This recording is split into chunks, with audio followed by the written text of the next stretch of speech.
श्रीदेवी की रहस्यमयी मौत का पूरा सच।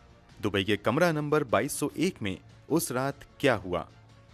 24 फरवरी 2018 को भारत में दुबई से एक ऐसी खबर आती है जिस पर पहली बार तो किसी को भी यकीन नहीं होता है और लोग उस खबर को फर्जी बताने लगते हैं, मगर कुछ ही समय बाद कंफर्म हो जाता है कि खबर सच है।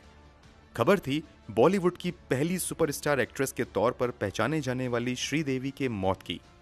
श्रीदेवी की मौत की वजह यूएई के एक बड़े होटल जुमेरा एमिरेट्स टावर्स के एक कमरे में नहाते समय टब में डूबने को बताया गया था।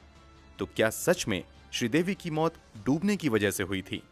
दुबई पुलिस की नज़र में तो मौत की वजह यही थी, मगर जब आप श्रीदेवी की मौत से 4 दिन पहले से घटित घटनाक्रमों और मौत की रात कमरा नंबर 2201 में घटित घटनाओं और इन सभी के बीच उठते सवालों पर नजर डालेंगे तो यकीनन आपके लिए इस बात को हजम करना मुश्किल हो जाएगा कि एक 5 फीट 7 इंच लंबी महिला की मौत 5 फीट 1 इंच लंबे टब में डूबने से हुई होगी। तो आखिर श्रीदेवी की मौत की पूरी सच्चाई क्या है? श्रीदेवी की मौत से पहले क्या हुआ था और मौत वाली रात उस कमरे में क्या कुछ हुआ था? पोस्टमार्टम रिपोर्ट में क्या आया था? चलिए जानते हैं सब कुछ इस वीडियो में आगे। यहाँ हम आपको श्रीदेवी की मौत के बाद दुबई पुलिस की पूछताछ में बोनी कपूर के दिए बयान के बारे में भी बताएंगे। साथ ही उन अनसुलझे सवालों में भी आपको रूबरू करवाएंगे जो श्रीदेवी की मौत को रहस्यमयी बनाती हैं। तो वीडियो में अंत तक जरूर बने रहें। लेकिन आगे बढ़ने से पहले अगर आपने अब तक इस चैनल को सब्सक्राइब नहीं किया है तो जल्दी से चैनल को सब्सक्राइब कर लें और हमारी लेटेस्ट वीडियो के लिए बेल आइकन दबाना ना भूलें। दोस्तों, 13 अगस्त 1963 को जन्मी श्रीदेवी का पूरा नाम श्री अम्मा यंगर अय्यप्पन था, मगर फिल्मी दुनिया में आने के बाद इन्होंने अपना नाम सिर्फ श्रीदेवी कर लिया। यहाँ श्रीदेवी की पर्सनल लाइफ के बारे में और बातें करने की बजाय हम सीधे उनकी रहस्यमयी मौत पर आते हैं। 21 फरवरी 2018 को बॉलीवुड के मशहूर कपूर खानदान के रिश्तेदार मोहित मारवा की शादी दुबई में होनी थी। ये एक बेहद ही हाई प्रोफाइल शादी थी क्योंकि मोहित फिल्मी दुनिया के सबसे बड़े घराने से संबंधित थे, जबकि जिनसे मोहित की शादी होनी थी वो कभी देश के अमीर लोगों में शुमार किए जाने वाले बिजनेसमैन अनिल अंबानी की पत्नी की भतीजी थी।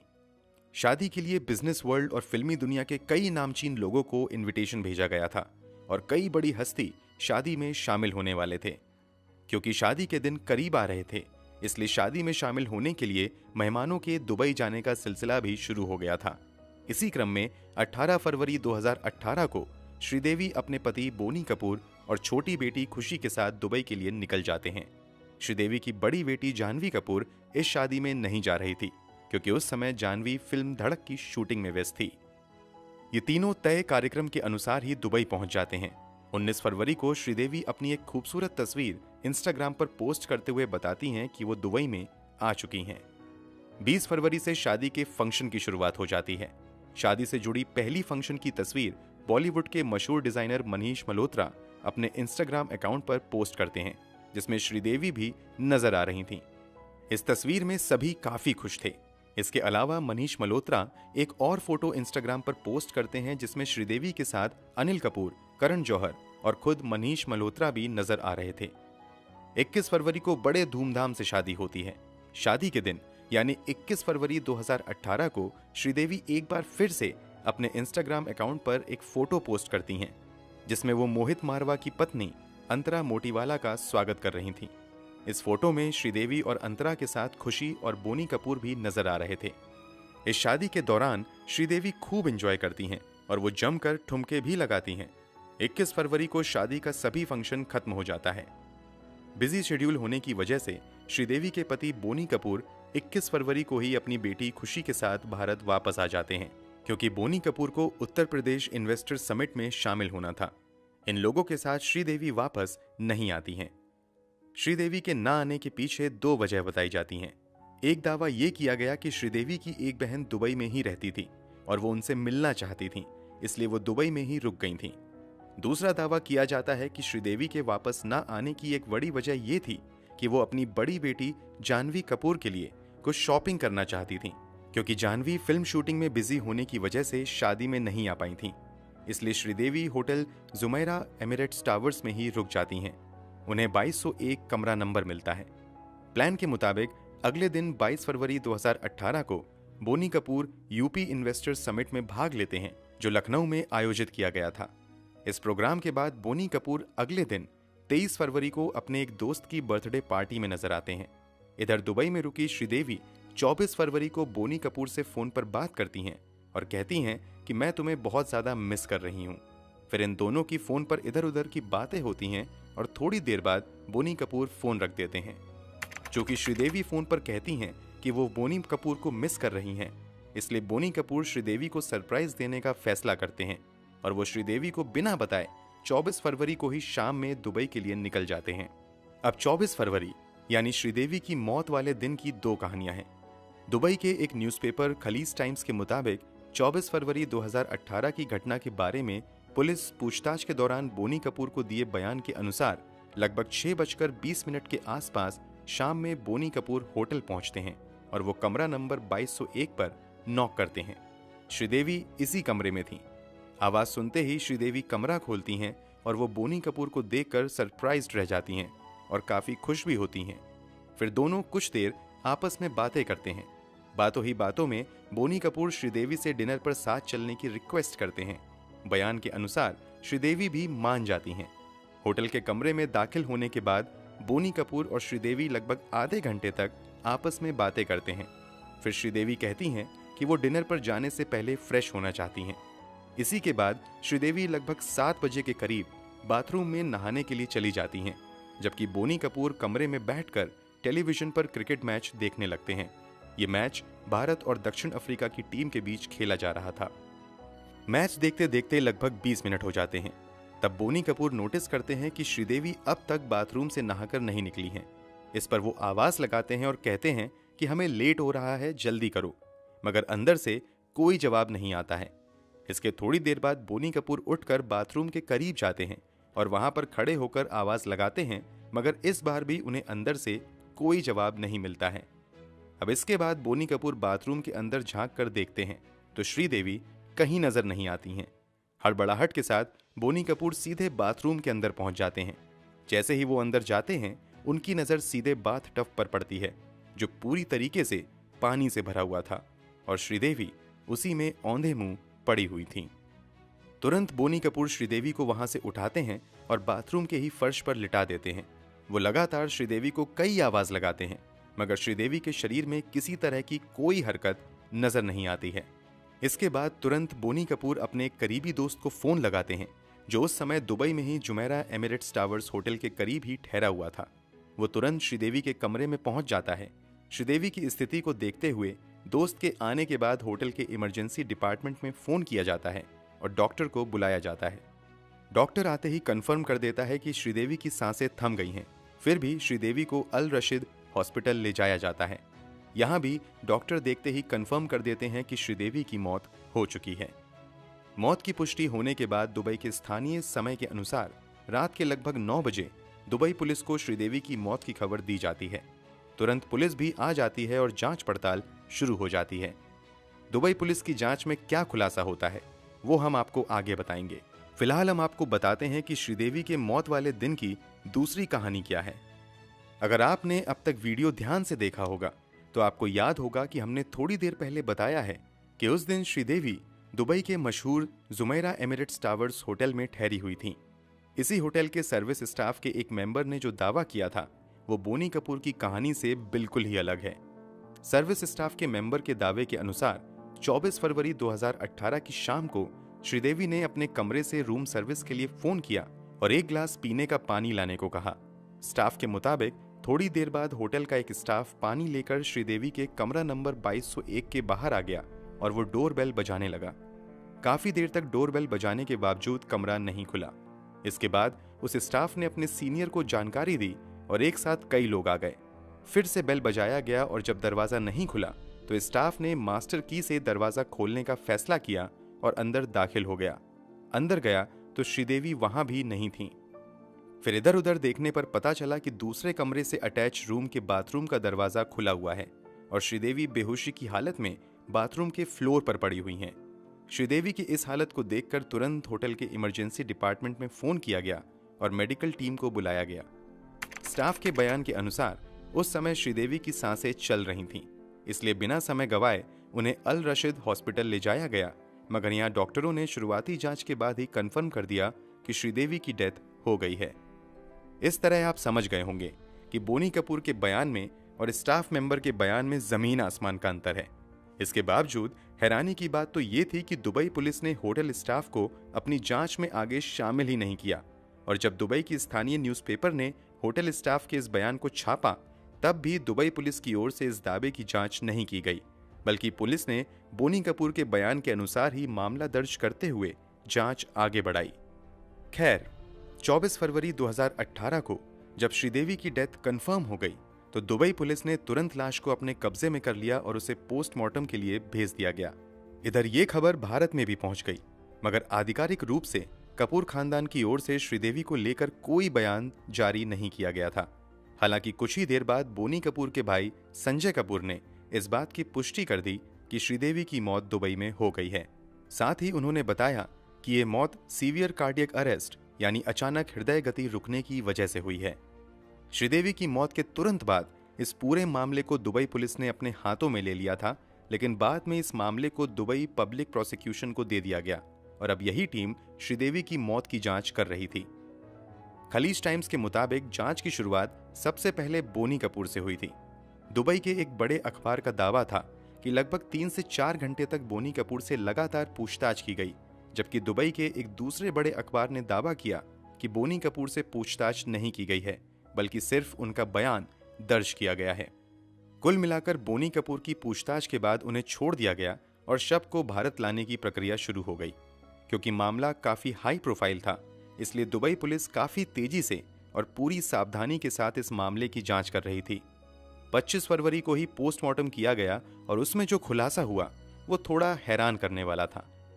दुबई पुलिस की फॉरेंसिक जांच में खुलासा हुआ कि श्रीदेवी के शरीर पर शराब के अंश पाए गए हैं।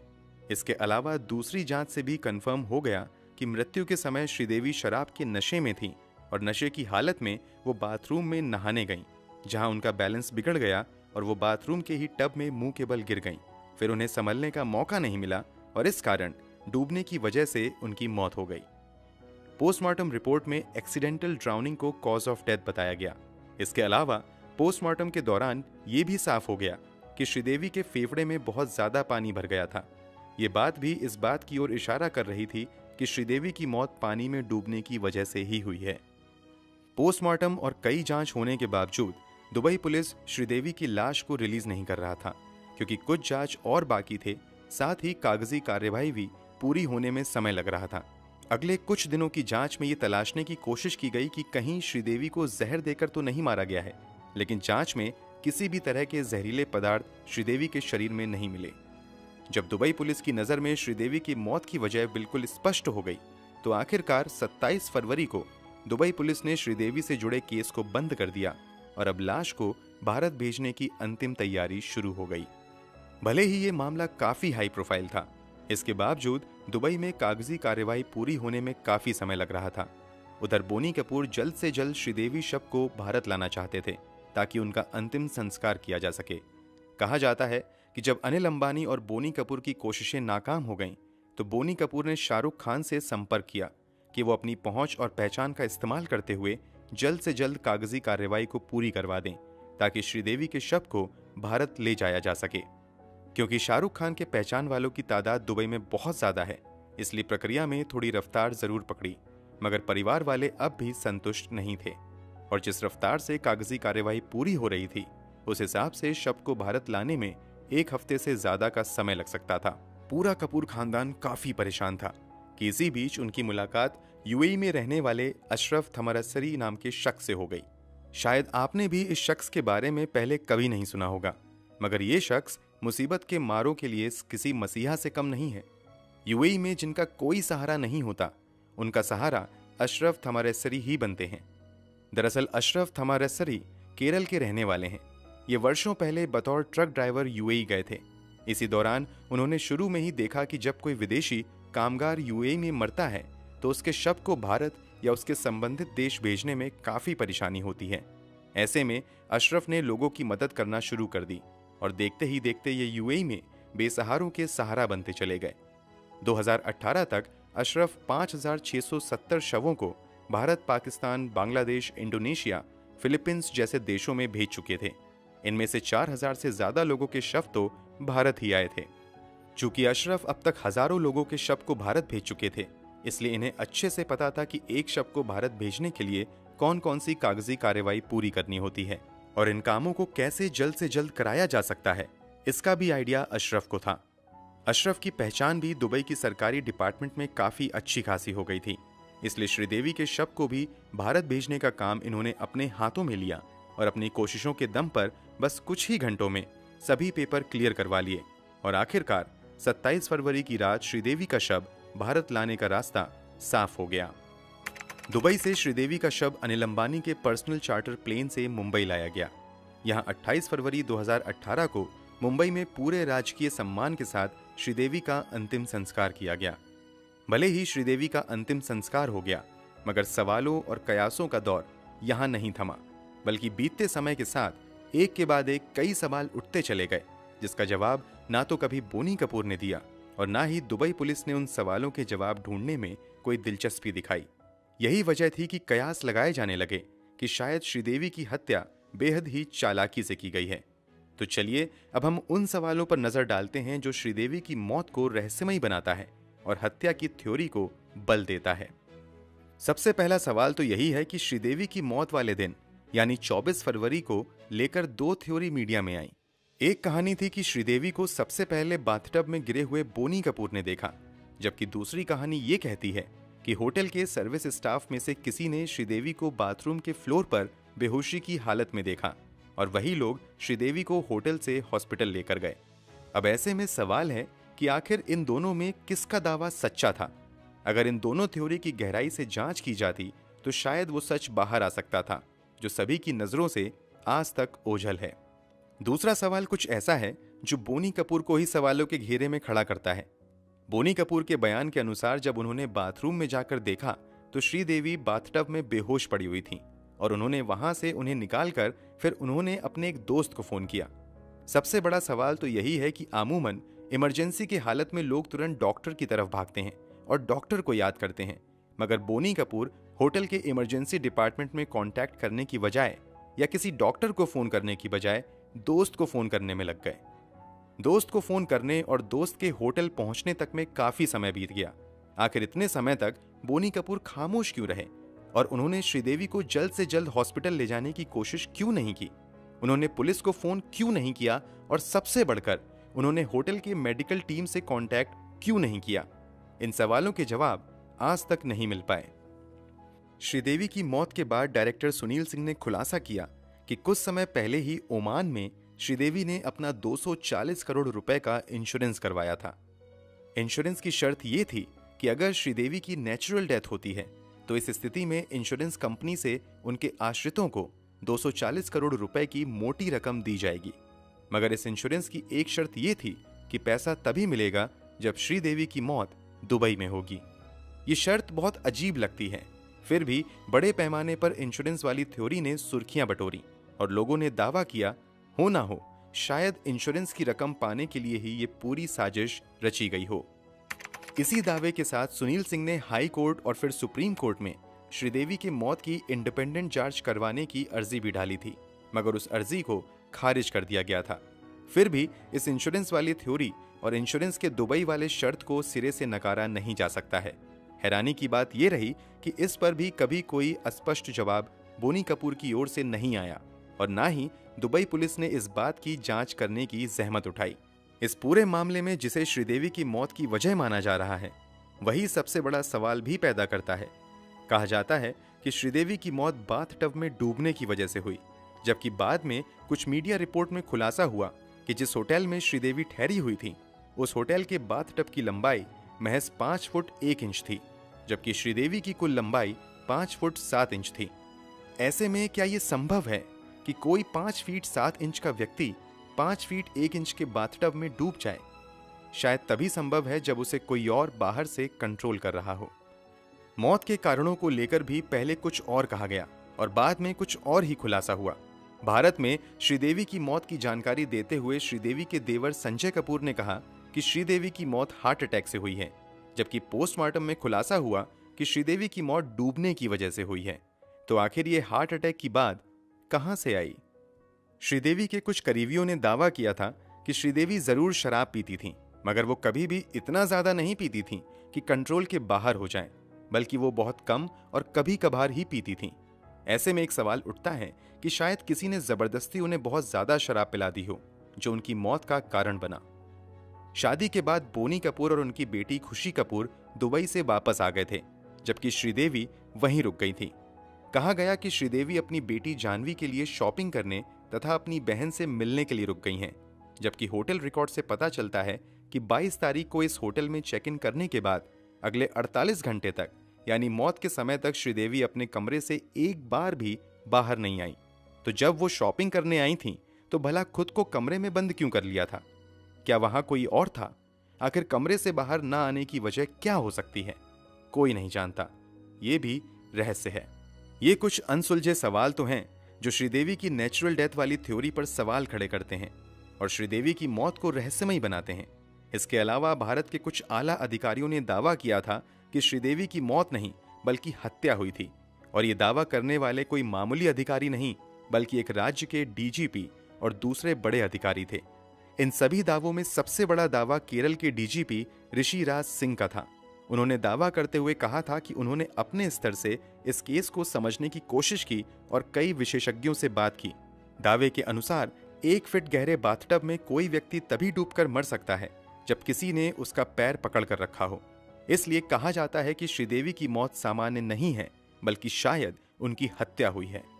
कुल मिलाकर कहें तो जितनी मुंह उतनी बात है। सच तो यह है कि इस पूरी घटना का सच क्या है, बोनी कपूर के अलावा कोई नहीं जानता है, और कमरा नंबर 2201 में 4 घंटे में क्या कुछ हुआ वो वही जानते हैं, और दुनिया बस वही जानती है जो उन्हें बताया गया है। अब उन्होंने कितना सच बताया है वो तो उनके अलावा ऊपर वाला ही जानता होगा। दोस्तों, आपको क्या लगता है, श्रीदेवी की हत्या हुई होगी या फिर जैसा पुलिस कहती है उनकी मौत शराब के नशे में डूबने की वजह से हुई है? कमेंट बॉक्स में जरूर बताएं। अगर वीडियो अच्छी लगी हो तो इसे लाइक और शेयर जरूर करें। अगर आपने अब तक इस चैनल को सब्सक्राइब नहीं किया है तो जाने से पहले जल्दी से चैनल को सब्सक्राइब करें, साथ ही बेल आइकन दबाकर नोटिफिकेशन ऑन कर लें। क्राइम की दुनिया से जुड़ी ऐसी ही दूसरी घटनाओं की सच्ची कहानी जानने के लिए हमारे साथ जुड़े रहें। धन्यवाद।